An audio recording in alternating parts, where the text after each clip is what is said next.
legit. We are live, yo. Hey there.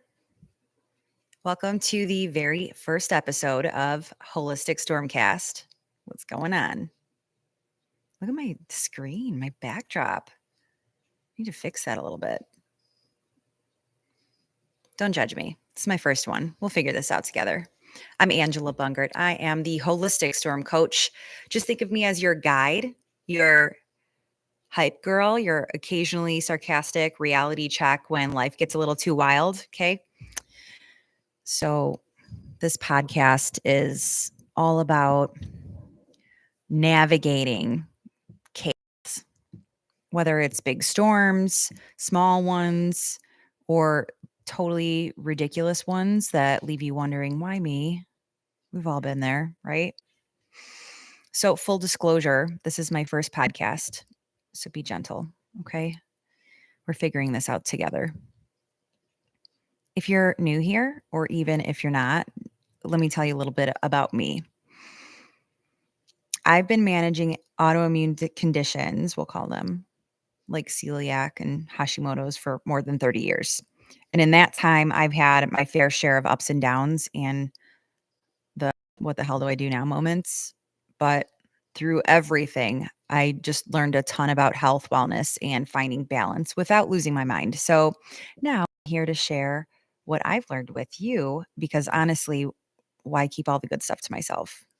That's how I feel. So, what can you expect here? Well, real conversations about health, life, faith, business, probably a few moments that I'm laughing out loud, not knowing what to talk about, or you're shaking your head at my rambling. I don't know.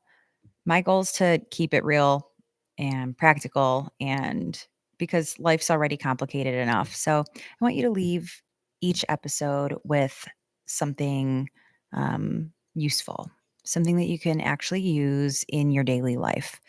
So, since this is our first Stormcast together, I want to start with a big one.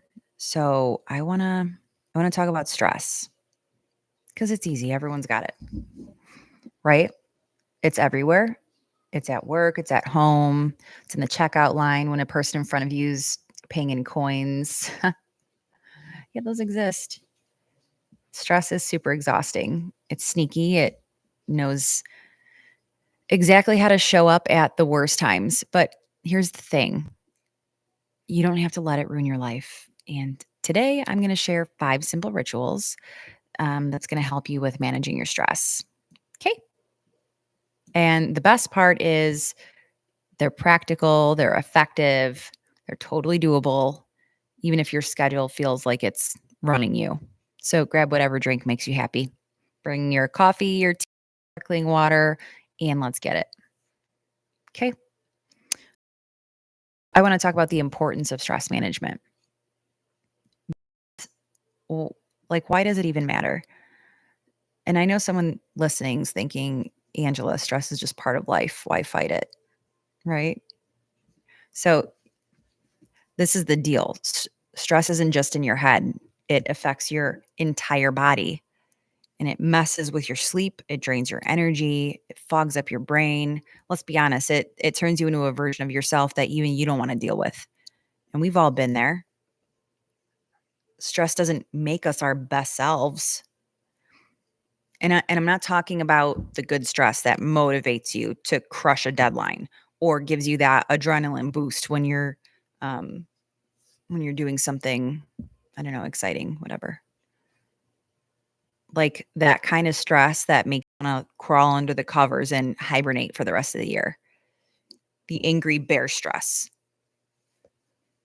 And managing stress isn't just about surviving your day, it's about actually living your life. It's about showing up for yourself and your family and your faith and your goals. Because when you manage stress, you're not just keeping it together, you're building a life that feels intentional and fulfilling and, dare I say, joyful. So, I got 5 rituals here. I'm going to go through them. Tell me what you think. So, ritual number 1, mindful breathing. This is super easy. And you're already doing it, obviously. Mindful breathing, not that shallow, oh my gosh, I forgot my email password. And you're looking all over the place trying to figure everything out. This is about slowing down and resetting. So, my favorite technique is called box breathing. Super easy. Inhale through your nose for 4 counts, hold it for 4. Exhale through your mouth for 4, and then pause for 4. Repeat that a few times. That's it.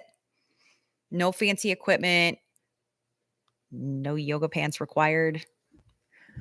So, what makes this so effective is it activates your parasympathetic nervous system. That's the one that calms you down and says, hey, you're okay. No tigers are chasing you right now. It slows your heart rate, clears your mind, helps you move from I'm losing my cool to I got this. Here's the best part. You could do it anywhere. In traffic, at your desk, hiding in the pantry from your kids, no judgment. It's a quick, powerful way to hit pause when your life's feeling overwhelming. Ritual number 2, get outside, go for nature walks. And I'm not just saying you need to hike Mount Everest. No, I'm not saying that at all. Not just saying, I'm not saying that at all. You don't have to hike any freaking mountain. But there's something about fresh air and being in nature that's totally grounding. Even a 5-minute walk makes a difference. The trick is actually being present while you're out there, though. So leaving your phone behind, at least turn off notifications, put it in airplane mode, whatever you do when you're like on a flight, other than putting a movie on your screen, like listen to the birds, feel the breeze, notice how the light hits the trees. I didn't mean to rhyme. And it's not about exercise or hitting your step count. This is really just about giving your mind a break. That's it. And there's some studies that show that being in nature actually lowers your cortisol. That's your stress hormone. And I say it's a reminder that the world's bigger than your to-do list.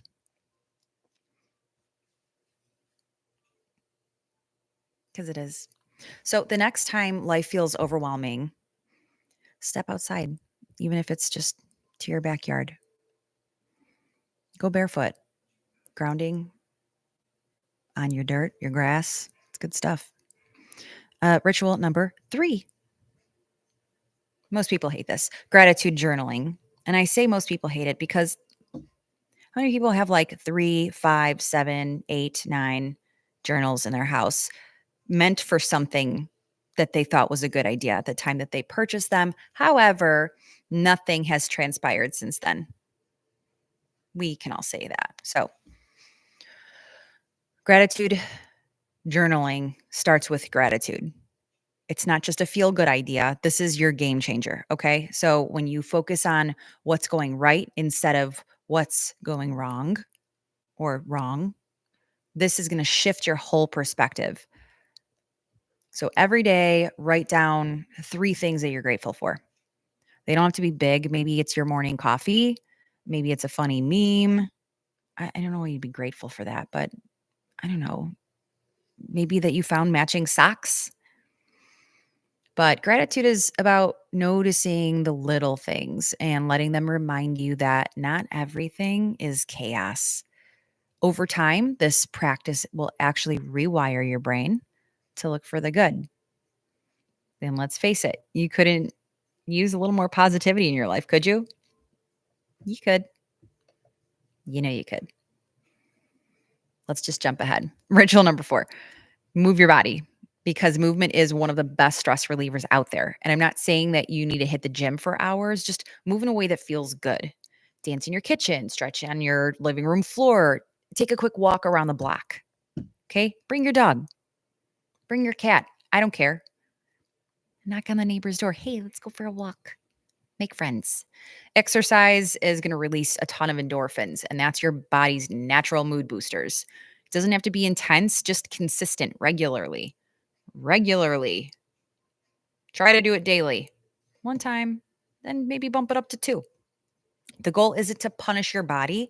It's just to give it the release it needs, a healthy release that doesn't require anyone else to have to do it for you. Get what I'm saying? Last one, 5, sleep hygiene. Let's talk about sleep, baby. Sleep is really important when it comes to stress. So stress loves to mess with it, but good sleep's non-negotiable. You don't have an option not to, right? So you start by creating a calming bedtime routine. Dim the lights, put away the screens, do something relaxing, red light. Yeah, you can get a red light for your room, get a little lamp, put a little red light bulb in there. Telling you, amazing. But make your bedroom a real sanctuary. Clean it up, keep it simple, and make it a place that feels restful. 3 steps to do that. Clear out all of the clothes that are laying on the floor, on chairs, or on furniture because it's not a laundry room. You nasty. Get your stinky clothes, put them in the hamper. Okay. Number 2, vacuum and dust. Make sure you get all of those nasty particles and allergens out of that room because we want to sleep well. Okay. And 3, if your animals sleep anywhere in your bedroom, make sure they are clean and everything that touches them is regularly washed. Okay. I have 2 more actually. Cover the windows at night. Make it dark. Make it dark. The only light that should be there would be either an amber light or a red light. That's the only thing that's really not going to interrupt your sleep horribly. Red light's better than the amber. Just saying. And 2, cool it down. The warmer you are, the harder it is going to be to sleep, especially if you get hot flashes. Cool it down. And if you still have trouble with that, wash your hands and get your wrists cold. Cold, cold, cold water on your wrists will cool down your body very quick. So just wash your hands, cold water, and get back in bed. If you're still having trouble, I'll pray for you. So there you have it. 5 rituals to help you manage stress. Start small, stay consistent, and remember, stress does not define you. You've got this. Okay. So if this episode resonated with you, just hit like and subscribe and maybe share it with someone who can like and subscribe as well. Anyone that can use a little stress relief in their life. Let me know in the comments which ritual you're going to try that you already do. Share your own tips. Give me some other ideas. I'd love for ideas for the next episodes. That'd be cool. But I'm Angela, your holistic storm coach. I'm here to guide you through your chaotic storms of life. So take care, breathe deep, and I'll see you in the next episode. Bye-bye.